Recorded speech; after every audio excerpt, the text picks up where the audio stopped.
అమ్మా హాయ్. ఇప్పటి వరకు బస్సులలో స్త్రీలను గౌరవించండి, స్త్రీలకు కేటాయించిన సీట్లలో వాళ్ళని కూర్చొనివ్వండి అన్నది. ఇప్పుడేమో పురుషులను గౌరవించండి, పురుషులకు కేటాయించిన సీట్లలో వాళ్ళని కూర్చొనివ్వండి అని రాసింది. రేవంత్ రెడ్డి గారి పుణ్యాన మీకు అంత పేరు వస్తుంది. ఇప్పుడు రేవంత్ రెడ్డి గారు కూడా బస్సు ఫ్రీ అని పెట్టిండు. ఆ లేడీస్ కు బస్సు ఫ్రీ అని పెట్టినప్పుడు మొగోళ్ళకే ఉంచాలి కదా. ఎందుకంటే అలా మొగోళ్ళు ఎక్కగానే ఏంది మేము నిలబడాలని వాళ్ళ మీద గొడవ చేస్తున్నారు ఈ ఆడక్కలు.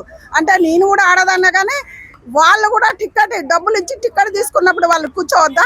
మీరు ఎందుకు కూర్చోవాలి? ఆడవాళ్ళు అంటే మీ వరకు మీరు కూర్చోరే, ఆడవాళ్ళ వరకు ఆడవాళ్ళకు మీకు కూడా మర్యాద ఇచ్చి వాళ్ళ టికెట్ తీసుకుంటారు కదా అని లేచి అయ్యా మీ దాని మీద మీరు కూర్చో అంటే ఆడక్కలు బాగుంటుంది. కానీ బస్సు ఎక్కగానే కింది మీద చూడటం గొడవలు అంటే నేను చూస్తున్నా కాబట్టి అది రేవంత్ రెడ్డి పుణ్యానే.